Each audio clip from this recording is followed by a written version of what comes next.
Good Sunday morning, y'all. If you see the phone hopping around, it's me swatting these aggravating little, I forget what they call them. They're these little flies that found me, and they're buzzing around my mostly bald head, and they're driving me freaking batty. And they keep getting in my nose and in my eyes and in my mouth. Every time I open my mouth, I get one in my mouth, but I ain't going in. Anyway, today's rant, I don't know what to call it. People being self-absorbed or totally oblivious to the world around them. I don't know. Narcissistic people. Back a couple of months ago, when I was going through that lengthy process trying to figure out if I had thyroid cancer or not, I had to have blood taken several times. And I absolutely hate wasting my entire day at a doctor's or going to a doctor in the middle of the day, so the first part of the day is shot and the last part of the day is over by the time you finish with the doctor, because we got to travel a long ways to go see doctors here. So when they ask me, I always get my appointments set for the crack of dawn. When they open their doors, I want to be there so the whole day's not wasted. Well, I had to have blood taken at this place over in Bossier City, and they open at 8, and I had an 8 o'clock appointment. And I got there at, 7:45, 7:30, so I can fill out paperwork and all that. And, 8 o'clock rolls around and nobody opens the doors to the office. Now, there's only 2 people that work in this lab, I guess. It's just 2 phlebotomists, and they both draw blood, and that's all they do all day long. And they're supposed to open at 8. It says on their window they open at 8. It says their hours on the window. And, 5 minutes roll around, they're not there. 10 minutes after 8, they're not there. 15 minutes after 8, they're not there. Finally, one guy rolls in at 16 minutes after 8 o'clock with a lobby full of people waiting. And he goes in. Of course, he's not ready to open the gates. He's got computers he has to start and a few other things. Oh, and he has to put his lunch in the refrigerator. All these things that normal people would do before they, if you got to be to work at 8, you don't get to work at 8 and then open up at 8:20. If you have things you need to do before you open up, you get there 20 minutes before 8, so you're working at 8 o'clock. That's the way I would think people would behave. Well, no. He gets there at 8:16, and he's got to turn computers on and turn lights on and put his lunch away. So it's a few more minutes before he's ready to take the first customer, which happens to be me. And then 8:22, the next phlebotomist rolls in. So she is 22 minutes late and he is 16 minutes late. So I get my blood took. I didn't say a word. And about 2 weeks later, I have to go back and get my blood taken again. Exact same thing. He's late and she's late. The first time I thought, well, maybe there's something wrong on the interstate, a wreck or something. And so they were late about the same amount the very next time. How do people keep their job being consistently late and not a care in the world, not any kind of an explanation to the people who were there on time and waiting for them? Okay, a couple days ago, I bought an office chair on the app called Let Go. $40, really nice little office chair, and I bought it for my shop because my shop chair is just falling apart, and it's time for a new chair. And I've been looking for one, a good chair for not much money, and this is a nice leather, good quality office chair. So I contacted the guy and we haggled on price, and I ended up getting it for $40. And he works at the Bossier Mall, and the mall opens up at 10 o'clock. So my wife wanted to get her hair cut over there in Bossier too. So we get up in the morning and we head over to Bossier City and drop her off at the haircutting place. And I drive down the street to Bossier Mall, and I call the guy Now, he's supposed to be there at 10 o'clock. That's when the mall opens up. That's when his job starts, is at 10 o'clock in the morning. So it's 9:45, and I called him, and I asked him what end of the mall he wanted me to meet him at, because I don't know where he works in there, and I'm meeting him in the parking lot to buy that chair.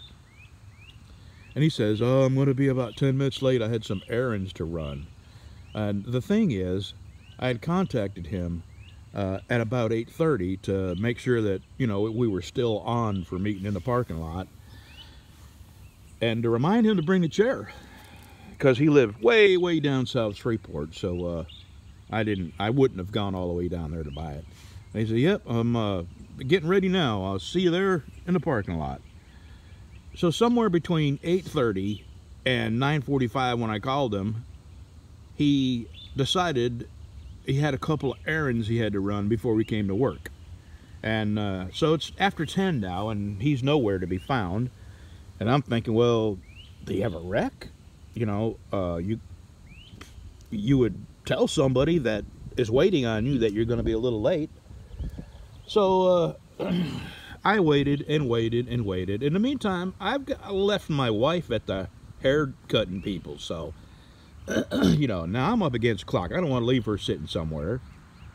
Finally, 10:30, the guy rolls up and apologizes for being late. And not only is he late for me, but he's late for work. So I get the chair, and that's just the beginning of the day.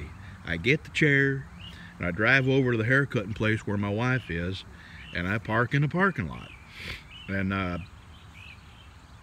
I pull up between two other vehicles. There's a vehicle on my right and a vehicle on my left. And as I'm pulling in, a lady walks out and gets in the car to my left. Well, if anybody's familiar with Bossier City, this is Saturdays over on Airline Drive. And Airline Drive is a nightmare.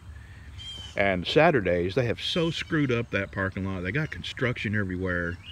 And they have changed the spaces in the parking lot, where it makes it very difficult to get out.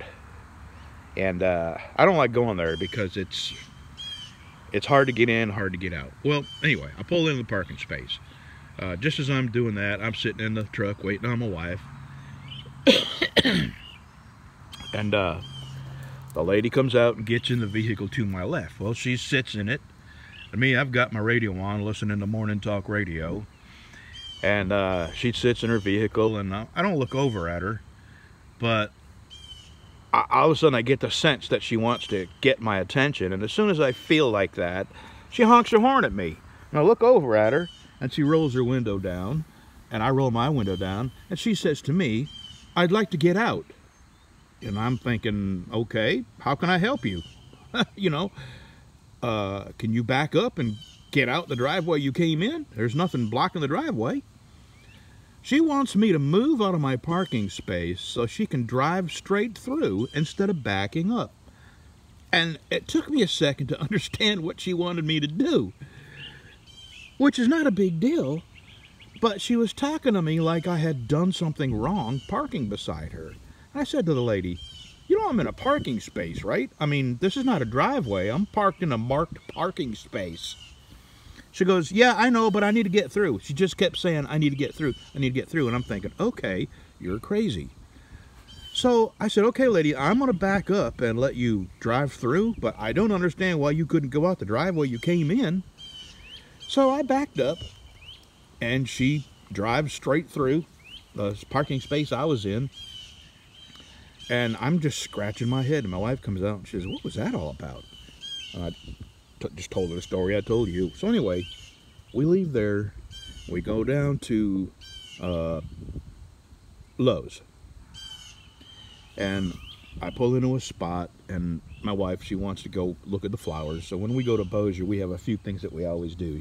My wife is always looking for you know how I find the homeless marked down pie section at Walmart? Well, when we go to town, she goes to Walmart, Lowe's, and Home Depot and looks to see if they got any marked down plants. So I pull up in a space, and I'm waiting on my wife. She goes in to look for the homeless plants. In the meantime, this girl comes out with a buggy load of stuff, and she pushes the buggy over to her car trunk. Now her car is backed into a space, and there's nobody in the space behind her. Now keep in mind, it's still, you know, 11 or so, 11:30 now. So it's not packed. Lowe's isn't packed, and there's probably 100 or more empty spaces. But this guy pulls into that space behind that girl that's loading stuff into her car, and he pulls right up to her buggy with all these other parking spaces around. And he sits in his vehicle and he's staring at the girl loading stuff into her car. And she stops what she's doing and she turns around and looks at the guy and probably gives him the same, you know, look of what the hell that I'm thinking. You know, why would you, seeing somebody loading stuff in their car, why would that one space be so important to you that you would have to pull into it right up to her buggy? So the lady stops loading stuff into her car and moves her buggy to the side of her car and continues loading these heavy bags into her trunk from the side. Oh, that stupid train. I don't know if you can hear me over the train or not. Alrighty. We have one road that crosses the tracks in this town. And they start that horn in Jackson, Mississippi, and don't let up till Dallas. Sometimes it seems like that. Anyway, I just was sitting there thinking about people being self-absorbed narcissists, and how I wanted to ask the guy why that one space was so important to him that he would be that impatient and rude to somebody who was clearly loading things into their trunk. Why could he just not move over one space, or, you know, make a circle? If that one spot was that important to him, make a circle and come back when she had finished loading stuff into her car. So the last couple of days I've been wondering, is it drugs? Is it society? Is it the world we live in now? Is it medication that make people just completely oblivious to the world around them and right and wrong? What has happened that make it okay for people to demand you bend and conform to what they want, like that lady that demanded I back out of my space so she could drive through? I'm thinking, well, she's clearly crazy, so I'm just going to back up and avoid any further drama. And the guy at Lowe's, I'm still scratching my head why that one spot was so important to him that he would do that. The people that showed up late at where they take blood, not once, but both of them showed up late the 2 times that I had to go have blood taken there. And the guy who works at the Bossier Mall showed up a good 10-15 minutes late for work. I'm just at a loss for an explanation. And it's not one of them things that you lose sleep over, but I'm thinking there definitely is something going on in this world, in our world here. I don't know about anywhere in any other countries or nothing, but there is something definitely that has changed in the last 40 years where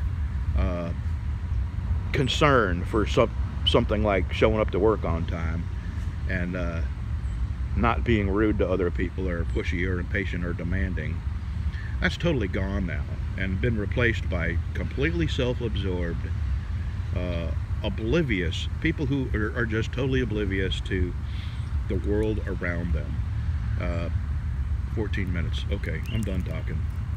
That's just an observation I'm making, and I can't figure it out. Maybe it's just because I'm 58 now. I don't know. Have a good Sunday, y'all. Thanks for watching.